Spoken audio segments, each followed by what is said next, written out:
One.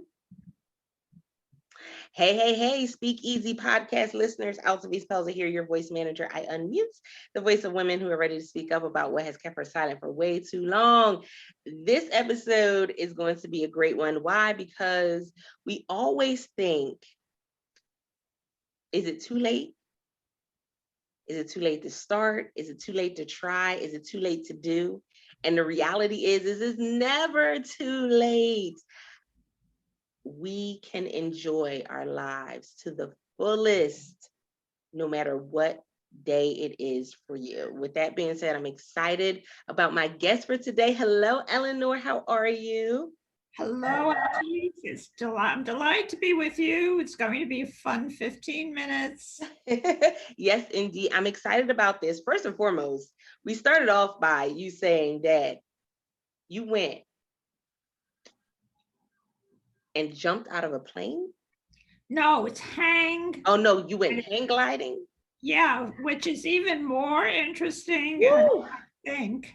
Can I give you the background of it? You sure can.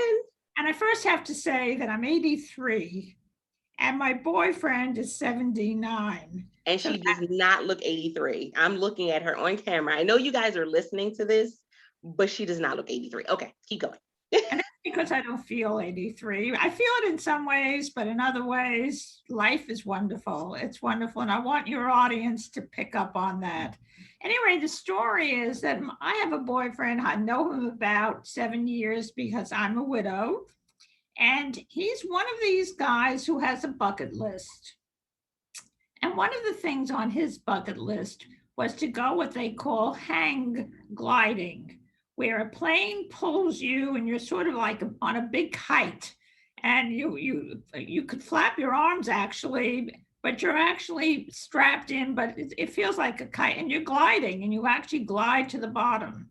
Now you do have a pilot, so it's not that you're soloing alone, but it's still you feel like a bird. And we went 2,500 feet. It's pretty high up.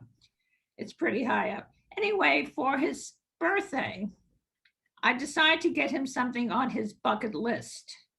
And he had said he wanted to go hang gliding. And we had seen a movie where they were doing hang gliding. I can't remember it. So I bought him a little voucher that said, you're entitled to 20 minutes of hang gliding, da da da da da da da.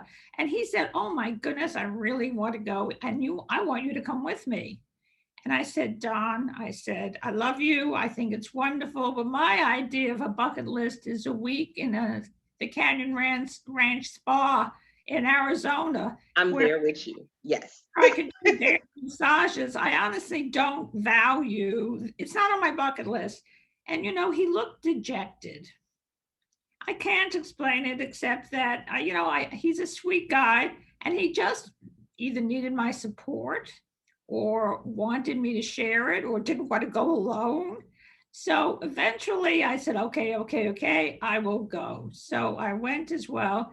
And, he said something to me. This is for the folks who want to date a mate in their 70s. Been dating this guy for 7 years. He's very nice.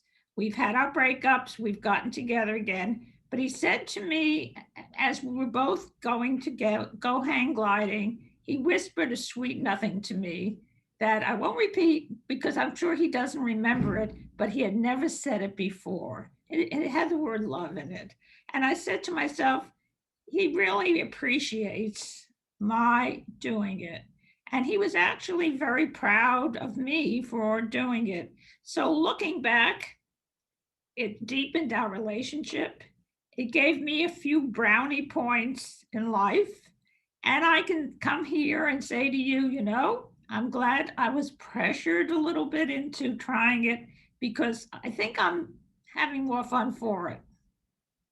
I love that. And that's one of the reasons why I was excited about this episode is because going from being an attorney to a senior influencer is a big leap. Well, sweetheart, I don't see it as a big leap. I see it as a parallel continuum. I'm still working as an attorney and I still help people and I still help younger people, so I'm treated as a senior and a elder.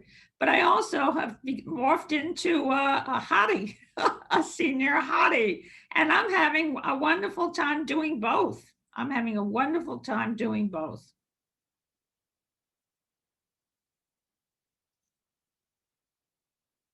I love that. Oh my goodness. So you are still doing things as the attorney. I love that though, because for so many people, especially when we think about um, the essence of time, we kind of put a cap on ourselves.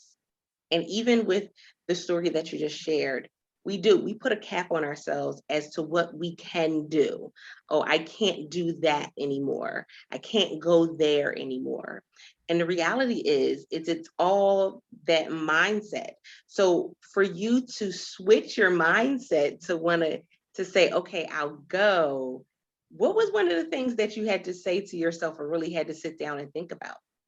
I think you're right, absolutely. I think what you say to yourself is, I don't have to really give up one for the other. I can still be an attorney. I can still be a daughter. I can still be a mother. I can still be a friend. I can still have my girlfriends.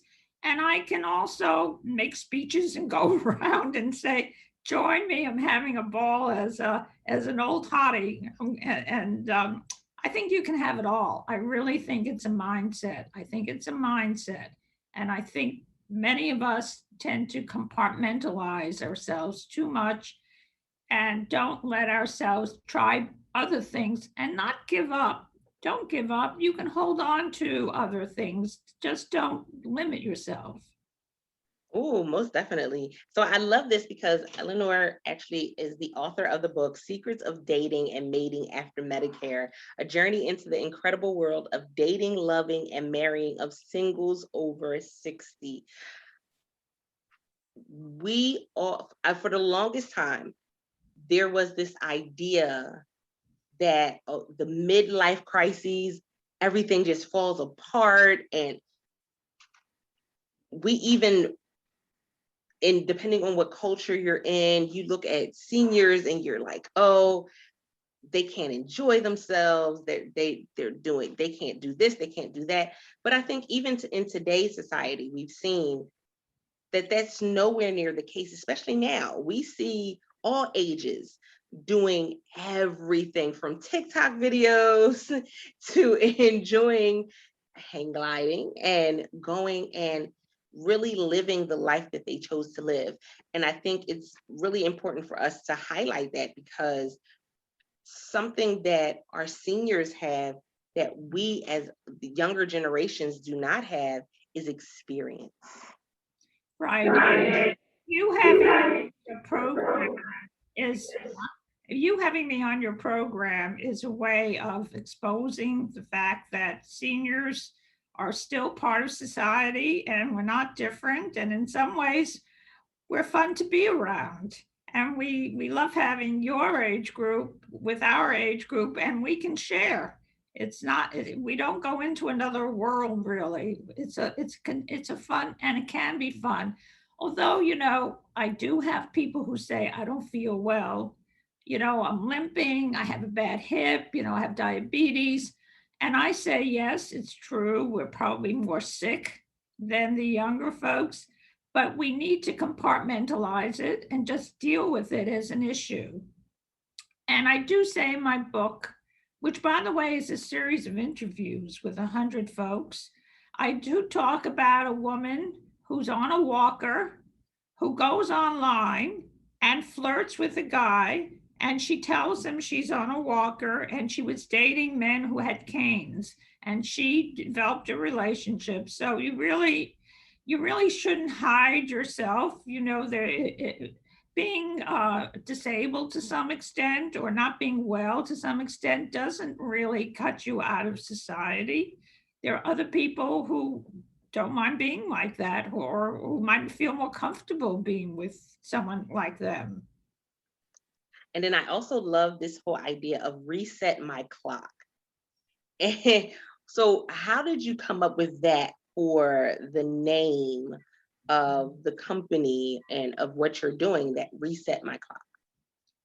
Actually, I don't know. It just came to me because I became a widow and I had no idea that I'd become a senior influencer as a result of starting to date again. And so it's like I've been renewed. And I felt as if some things were being reset in me. I can say it, my sexual feelings came back. Um, Simply because it was new and novel and giggly kind of things. And so I felt in some ways I was a young person again. So I was resetting my clock. Ooh, that's valuable. I think in many different points of our lives, there is this reset that happens. And the reason why it's so significant is because it's never something that we accounted for. Oh, yeah, exactly. Exactly. It very often it just happens and you should let it happen. You should let it happen if it happens. If it doesn't happen, you can be happy too. But I'm finding more often than not, if you let yourself relax a little bit and go with the flow, you'll find that interesting things come to you. Interesting things come to you. So living this influencer life, what's next for you? Like what else is it? Because I know you did something that was on his bucket list, but what is something else that you want to do that you're just like, you know what? I'm just going to go for it. Well, I'm thinking of writing another book, and of course, the pictures on the book will be a picture of him flying and me flying, and I think the title might be "Flying High at Any Age."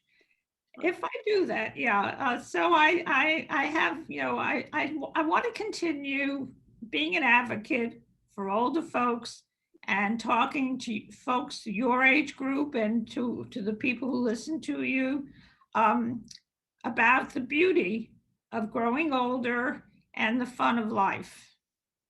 I love that. SpeakEasy Podcast listeners, there is a beauty in growing older. There's a beauty in maturity. There's a beauty in experiencing life.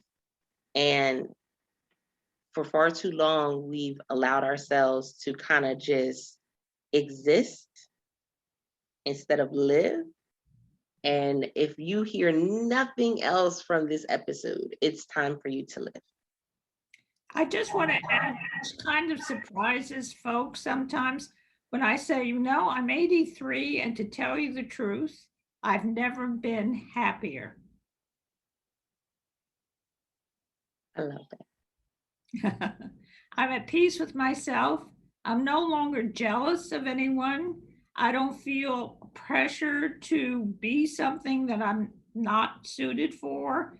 I feel centered. I have a centered core. I enjoy people for who they are or what they are. I'm not judgmental. I'm simply happier and more relaxed about life. Yeah. It's you let go of so many different expectations, so many different like, and it's funny because after you let go of them, you look back and you go, who created those? Mm-hmm. Exactly. When you're younger, your age group, maybe you feel a pressure to achieve something, or yes, or you have your own expectations, or people, and so you feel failure a lot. You feel failure more very keenly. I don't feel it. I feel everything that happens to me is gravy. Yes, I am loving that. That has been a mentality that I have been taking on more and more recently. And so I absolutely love that. Guys, this is what it's all about. I told you guys the SpeakEasy podcast is just so that way you can elevate in life and in business. Eleanor, let them know where they can find the book and how they can reach you if they're looking for, more interviews, or they're looking to kind of have a conversation with you about what it means to get back to enjoying their life. Oh, thank you. Well, my book is available on Amazon under the name of the book, or Eleanor Vale, Vale, and you'll get there. It's also available at Walmart's and Barnes and Noble, and I forget, a lot of bookstores. And they people can email me if they go to my website. I say email me. We share with me your experiences. We can have a nice community and talk. So I'm out there, and I'm happy to relate to people both through the book and through the website. I love it, you guys. Make sure that if you love this episode, let us know. Leave us a review on your favorite podcasting platform. Send us a message over on Instagram at Altovise Unmuted. Because guess what? This is all for you. I appreciate each and every one of you for listening in. And as your host, Altovise Pelzer, your voice manager, oh man, I just want you to have the best life ever. And until next time, don't forget to press it out. See ya. Bye.